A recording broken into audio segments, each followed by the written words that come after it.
Hello friends, जय श्री राम, जय हनुमान। कैसे हैं आप लोग? और मुझे उम्मीद है कि आप लोग बिल्कुल ठीक और अच्छे से होंगे। और मैं चाहूँगी कि आप लोग कमेंट में जय श्री राम, जय हनुमान ज़रूर लिखें। और ये मेरी भगवान से प्रार्थना होगी कि सबके जीवन में सुख दें, शांति दें, समृद्धि दें। आजकल जिस चीज़ की कमी है जीवन में वो है सुकून की, चैन की। बहुत परेशान रहते हैं लोग। तो अमीर से अमीर और गरीब से गरीब लोग भी शांत नहीं है। सभी को कुछ ना कुछ दिक्कत है। तो ये हर कोई परेशान रह रहा है। आज के समय में कलयुग चल रहा है। और एक चीज़ ये है कि क्या कहें। और मैं एक चीज़ और बोलना चाहूँ कि ये वीडियो यदि आप देख रहे हैं तो ये आप नहीं देख रहे हैं, ये यूनिवर्स ने आप तक पहुँचा, हमारे हनुमान जी ने, हमारे राम जी ने आप तक पहुँचाई। क्योंकि जिस परेशानी से आप जूझ रहे हैं ना, वो परेशानी बहुत जल्द अब ख़त्म होने वाली है। यूनिवर्स पे विश्वास करें, हनुमान जी पे विश्वास करें, राम जी पे विश्वास करें। बाकी सब वो ठीक कर देंगे। बस पूर्ण श्रद्धा विश्वास रखिए आप उनके ऊपर। एक और बात बोलूँगी, मेरे चैनल पे जो भी वीडियो आते हैं वो मैं अपने अनुभव से ही बताती हूँ। क्योंकि मैंने बहुत से इसमें वीडियो डाले हैं, आपने देखा होगा, वो सारे मेरे अपने अनुभव हैं जो मैंने खुद अनुभव किया है। जिस चीज़ से मुझे फ़ायदा हुआ है वही मैं आपके साथ शेयर की हूँ। आपने पहले भी देखा होगा। इसीलिए मैं चाहती हूँ, जैसे कि मैं परेशान हुई, मैं चाहती हूँ कि आप लोग भी अपनी परेशानियों से बाहर निकलें और भगवान आप पर अपनी कृपा बनाए रखें।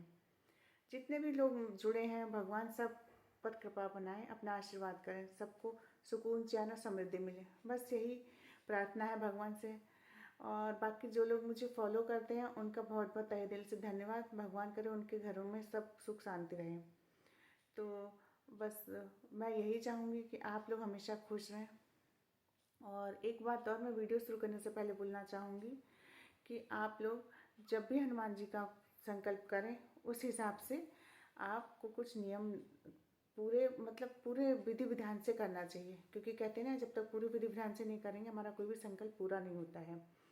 तो आप पूरी तरीके से विधि विधान करें, उनके नियमों का पालन करें। तो ऐसा नहीं है कि आप मतलब कुछ भी खा रहे हैं और हनुमान चालीसा कर रहे हैं, नहीं, कुछ विधि विधान है हनुमान जी का। तो जब भी आप हनुमान चालीसा का पाठ करें तो इन चीज़ों का ध्यान रखें कि आपको नॉनवेज नहीं खाना है। कहते हैं ना, हनुमान चालीसा का पाठ कभी भी कर सकते हैं, वैसे तो कभी भी इमरजेंसी में कर सकते हैं। और ये आपको इतना है, मैं बता रही हूँ कि आपको हर हाल में फल देगा ही देगा। दूसरी चीज़ ये है कि इसे आप किसी भी चीज़ के लिए कर सकते हैं। तो किसी के बुरे के लिए मत करिए, कभी भी अपने भले के लिए आप पाठ कीजिए, किसी का बुरा कभी भी मत सोचिए। क्योंकि भगवान हमेशा अच्छे का ही साथ देते हैं। तो इसलिए कभी ये गलती तो भूल कर भी मत कीजिएगा कि किसी का बुरा करने के लिए आप ये पाठ कर रहे हैं। ठीक है, अब बात करेंगे 3 दिन का संकल्प हम कैसे लेंगे। तो 3 दिन का संकल्प लेने के लिए आपको ये पाठ या तो शनिवार को, जैसे परसों शनिवार है, या फिर शनिवार या फिर मंगलवार, ये 2 दिन से बहुत फलित होता है। या शनिवार से शुरू कर दीजिए, मंगलवार से शुरू कर दीजिए। तो पाठ करना कैसे होता है अब ये बताती हूँ आपको। कुछ नियम हैं इसके। क्या है कि जैसे कि ये है, जैसे कि कहते हैं, कहावत है ना कि शाही पनीर खाते हैं तो बहुत टेस्टी लगता है, लेकिन अगर वो अच्छे से ना बना हो तो वो बिल्कुल भी अच्छा नहीं लगता है। तो उसको जब तक अच्छे से ना बनाया जाए, तो वैसे ही हनुमान चालीसा का पाठ करते बहुत लोग हैं, बहुत लोग करते हैं, पर संकल्प लेकर किया गया पाठ वो बहुत ज़्यादा फलित होता है। 100% आपको फल देगा। ये मैं आपको बता रही हूँ, मैं अपने अनुभव से आपको बता रही हूँ। तो आप उन पर विश्वास रखिए, बहुत फलदायी होता है।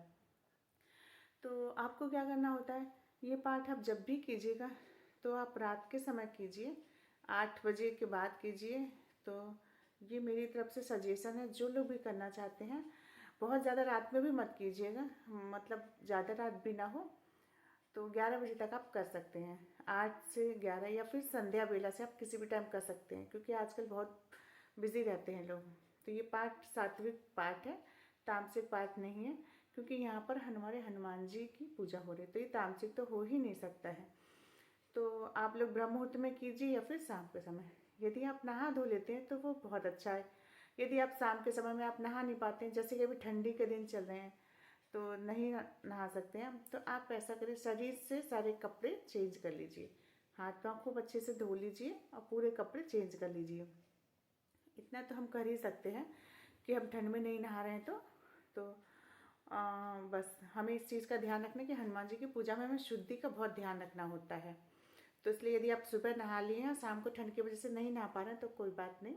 आपको क्या करना है कि आप सारे कपड़े चेंज कर लीजिए, और ज़्यादा ही लग रहा है आपको तो आप थोड़ा सा गंगा जल छिड़क लीजिए। तो गंगा जल आप छिड़क लेंगे तो कहते हैं ना गंगा स्नान हो गया, तो वो भी होता है। तो ठंड में आप नहाना नहीं चाहें तो आप ऐसे भी कर सकते हैं। और बस आपको हर तरीके से, खास तौर से औरतों को, लड़कियों को अपनी शुद्धि का बहुत ध्यान रखना है कि आपको कब ये पाठ शुरू करना है, कब नहीं करना है। यदि आप जैसे पाठ करें, बीच में कोई दिक्कत होगी तो आप उसको बाद में, ठीक होने के बाद भी कंटिन्यू कर सकते हैं। आप इसमें बिल्कुल भी परेशान ना हो। और इसमें क्या होता है कि तिल का तेल जो है, हाँ, इसमें बहुत अच्छा माना जाता है। जहाँ तक हो आप एक तिल का तेल का ही दिया जलाएं, यदि नहीं है तो घी का भी लगा सकते हैं। और चमेली का तेल का भी बहुत मान्यता है, इसको बहुत अच्छा मानते हैं, चमेली के तेल को बहुत अच्छा मानते हैं। एक थोड़ा सा चमेली का तेल लीजिए और एक ऑरेंज वाला सिंदूर ले लीजिएगा।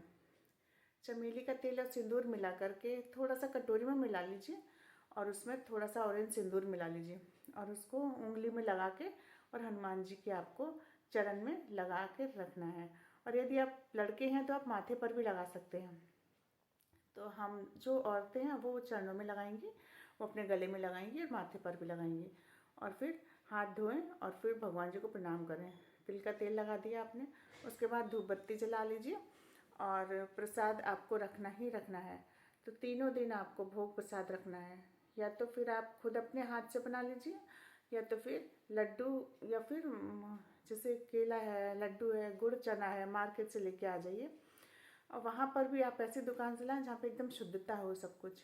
तो इसलिए 1 लोटा जल आपको लेना है, और 1 लोटा दूसरे गिलास में लेना है। मतलब आप किसी भी चीज़ का लोटा ले सकते हैं, उसको कोई दिक्कत नहीं, स्टील का, पीतल का, तांबे का, इन चीज़ों का किसी का भी ले सकते हैं आप, कोई दिक्कत नहीं है, जो आपके घर में हो। और एक हनुमान जी का फोटो होगा, उसे अगर आप पंचमुखी हो तो बहुत अच्छा, नहीं हो तो कोई बात नहीं। कहते हैं पंचमुखी हनुमान जी को बहुत अच्छा मानते हैं, तो शुभ माना जाता है। यदि आपके पास नहीं है तो आप ऑनलाइन भी मंगा सकते हैं। वैसे आप या तो फिर आशीर्वाद मुद्रा में देते हुए होना चाहिए, नहीं है तो कोई बात नहीं। तो वैसे आप जहाँ तक हो सके मंगा लीजिए। पंचमुखी हनुमान जी का नहीं है तो जो है वो चलेगा। कहते हैं ना भगवान श्रद्धा देखते हैं, भाव देखते हैं, तो ऐसे कोई दिक्कत नहीं है। तो और हाँ फ्रेंड्स, जो हनुमान चालीसा पढ़ती है ना, यदि वो लाल शब्दों की हो, जिसमें लाल शब्द होते हैं, वो ज़्यादा बहुत फलित होती है। तो यदि आप वो मिल जाए तो बहुत अच्छी बात है। तो आप धूप बत्ती लगा लीजिए, तेल का दिया जला लिया। तो ये सब करने के बाद आपने क्या किया कि हो गया चमेली का तेल और ऑरेंज सिंदूर, वो भी लगा दिए, हनुमान जी को टीका लगा दिए। सबसे पहले आप गणेश जी को, राम जी को, तब हनुमान जी को लगाएंगे। तो तो बाएं साइड में आप 1 लोटा जल रखेंगे, बाएं साइड में, और दाहिने साइड में आप 1 गिलास में रख लीजिए, फिर दूसरे लोटे में रख लीजिए, तो वो भी चलेगा। तो और भोग और प्रसाद रख लेंगे। और जब भोग प्रसाद जिस थाली में रखिएगा, जिस भी कटोरी में रखेंगे, तो नया होना चाहिए, नया ना हो तो जूठा नहीं होना चाहिए। तो जहाँ तक हो सके आप शुद्ध हो।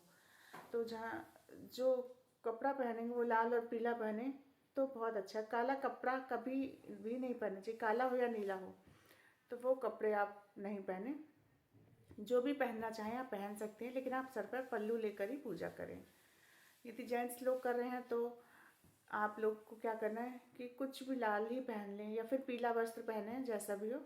तो लेकिन हाँ, शुद्ध होना चाहिए, एकदम शुद्ध साफ होना चाहिए। प्रसाद रख लीजिए और पानी रख लिए, ये सब हो गया। अब क्या करेंगे, अब हम कि ये हो गई हमारी पूजा की तैयारी हनुमान जी की।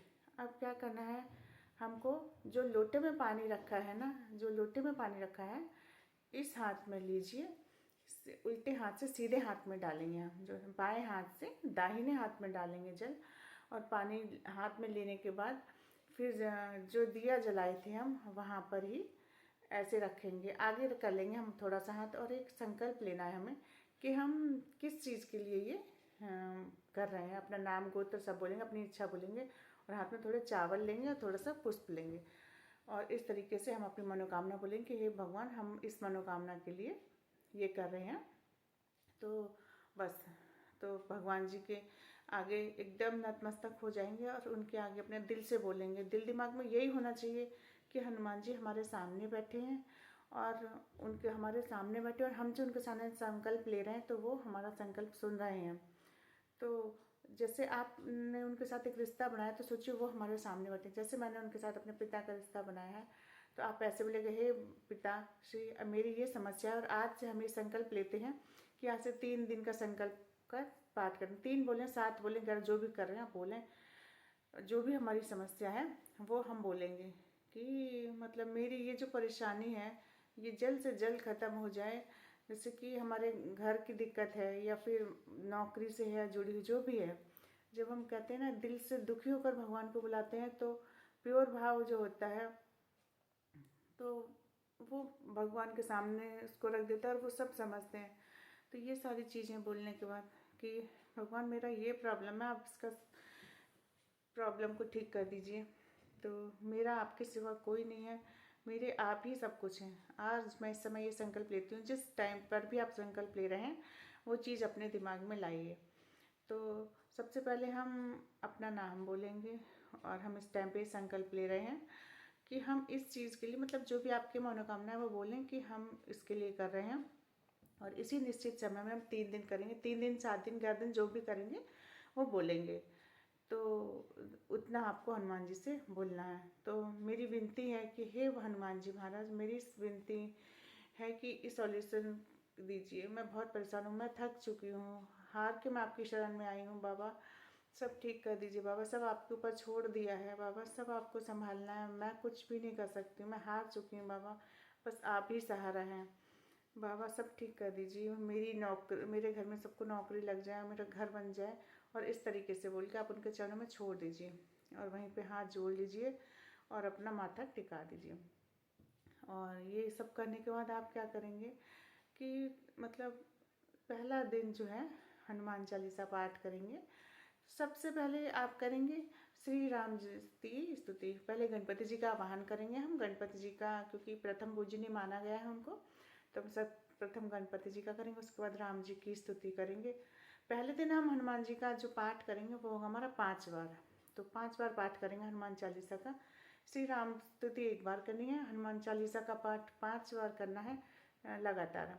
और उसके बाद 1 बार संकट मोचन हनुमाष्टक का पाठ करना है।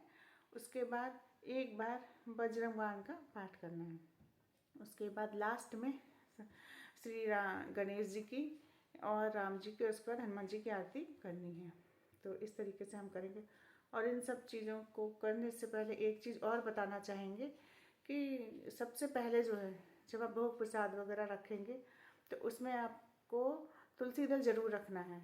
तुलसी दल के बिना आपका भोग स्वीकार नहीं करते हनुमान जी, क्योंकि हनुमान जी को तुलसी अति प्रिय है।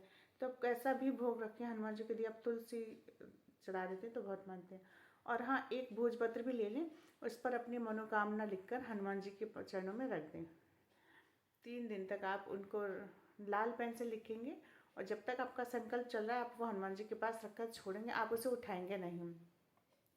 और अपनी मनोकामना बोलेंगे हनुमान जी से, हे बाबा हमारी ये मनोकामना है, ये पूरी कर दीजिए।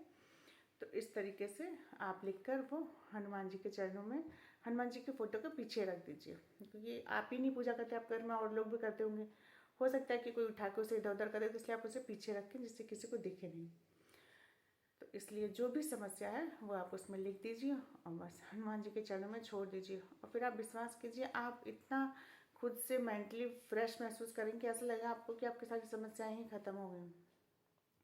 तो आप ऐसा करेंगे कि उसको थोड़ा सा मौली से लपेट के और बस हनुमान जी के पीछे रख देंगे। तो कहते हैं कि वो अर्जी होती है हमारी जो हम हनुमान बाबा के आगे लगाते हैं। तो बस क्या करना है, बस ये करेंगे हम, जब ये कर लेंगे राम स्तुति 5 बार हनुमान चालीसा, ये सब कुछ करने के बाद हम पाठ हमारा आज के दिन का संपूर्ण हो जाएगा। जो आपने पहले दिन किया है संकल्प, तो आपका पूरा हो गया, पहले दिन का आपका पूरा हो गया। आप हाथ जोड़कर वहाँ से उठेंगे। उसके बाद आप क्या करेंगे, आसन लाल ही रखेंगे। तो और जो हनुमान जी के नीचे पटले के नीचे बिछाएंगे वो भी आपका लाल ही होगा, तो उसमें कोई दिक्कत नहीं है। और यदि आप खड़े होकर करते हैं तो भी कोई दिक्कत नहीं, बैठ कर भी कर सकते हो। तो दूसरा दिन भी आपको सेम चीज़ दोहरानी, बस आपको उस दिन संकल्प नहीं लेना है, क्योंकि संकल्प आपने पहले दिन ले लिया है तो दूसरे दिन आपको क्या करना है, सबसे पहले आप गणपति जी को नमन करेंगे, तिल के तेल का दिया जलाएंगे, धूप दीप करेंगे, तिलक करेंगे, पुष्प चढ़ाएंगे और ये सब करेंगे। राम जी को तिलक लगाएंगे, हनुमान जी को पूजा में मतलब फूल वूल सब चढ़ाएंगे, लेकिन संकल्प नहीं लेना है। लेकिन समय का ध्यान रखिएगा, जो आपने पहले दिन किया है उसी दिन उसी टाइम पे करेंगे। तो दूसरे दिन भी आपको टाइम का बहुत ध्यान रखना है, लेकिन संकल्प नहीं लेना, वो एक ही दिन लेंगे। और आप क्या करेंगे, दूसरे दिन आप 7 बार हनुमान चालीसा का पाठ करेंगे, यदि आप 3 दिन का लिए हैं तो। उसके बाद एक बार हनुमानाष्टक होगा, एक बार बजरंगबाण होगा और फिर लास्ट में तीनों की आरती होगी। ये हो गया हमारा दूसरे दिन की पूजा का समापन। अब हमें क्या करना है कि तीसरा दिन हमें क्या करना है कि सेम ही आपको करना। संकल्प उस दिन भी आपने नहीं लेना क्योंकि आप पहले ले चुके हैं, लेकिन जब आप पाठ कीजिएगा तो एक बार श्री राम स्तुति करेंगे और 11 बार हनुमान चालीसा पाठ करना है आपको। एक बार संकट मोचन हनुमानाष्टक, बजरंगबाण और एक बार तीनों की आरती, गणपति जी, राम जी और हनुमान जी की। तो ये हो गया आपका तीसरे दिन हनुमान चालीसा का पाठ कंप्लीट हो गया। ये 3 दिन की भीतर आपका मैक्सिमम 11 दिन के अंदर जिस भी इच्छा के लिए आपने ये पाठ किया वो आपकी पूरा होगा। भगवान आपका पूरा ध्यान रखेंगे। तो आपने जो भोजपत्र रखा था पीछे, आपको दिमाग में आ रहा होगा कि वो क्या करेंगे, तो उसे आप जहाँ तक हो सके उसे बहते पानी में प्रवाहित कर सकते हैं। आपको उसको बहा देना है। जो विश के लिए आपने किया है, जिसकी जो भी आपने अपनी मनोकामना उसमें लिखी है, भोजपत्र पे लिख करके उसको आप बहाना है। ऐसे नहीं कि वो आपको बहाना है कि जैसे कि एक डिब्बा ले लीजिए, कोई प्लास्टिक का डिब्बा ले लीजिए छोटा सा, उसके अंदर डाल के बहाइएगा, जिससे कि वो पानी में पड़ते ही बहे ना, गल ना जाए। तो आप क्या करें कि उसको थोड़ा सा उसमें बंद करके तब उस बहती नदी में उसे बहा दीजिएगा, क्योंकि नहीं तो वो बहने के बाद एकदम से गल जाएगा। तो ये हो गया आपका 3 दिन का पाठ का समापन और यही है पूरा रिचुअल्स इसका। तो प्रसाद आपको डेली भोग लगाना है, डेली आपको वो जल रखना है, लेकिन लोटा नहीं छूना है। जो लोटे का जल होगा उसको आप तीसरे दिन अगर कर रहे हैं तो उसे आप उठा के प्लांट में डाल दीजिए और प्रसाद जो है अपने पूरे घर वालों को खिला दीजिए और आप भी खाइए और किसी को भी दे सकते हैं। प्रसाद में कोई भी दिक्कत नहीं है। और जो जल है आपका वही पिएगा, और जल जो है जिसके लिए आपने संकल्प लिया वही पिएगा। जो आपने रखा है जल, वो अगर आपने अपने लिए किया है तो आप पीजिए, और यदि किसी और के लिए किया है तो किसी और को पिलाइएगा। तो इस तरीके से आप हनुमान चालीसा का पाठ कीजिए। हनुमान जी आप पर अपनी कृपा हमेशा बनाए रखेंगे। और उम्मीद है कि आप लोग सब अच्छे से समझ गए, क्योंकि मैंने बहुत अच्छे से समझाने की कोशिश की। यदि कोई गलती हो गई हो तो मुझे माफ़ कीजिएगा। और इसीलिए ये वीडियो आपको कैसा लगा ये ज़रूर बताइएगा। यदि आपको कोई भी दिक्कत है तो आप पूछ सकते हैं और कमेंट में जय श्री राम जय हनुमान ज़रूर लिखिएगा। तो जय श्री राम जय हनुमान दोस्तों।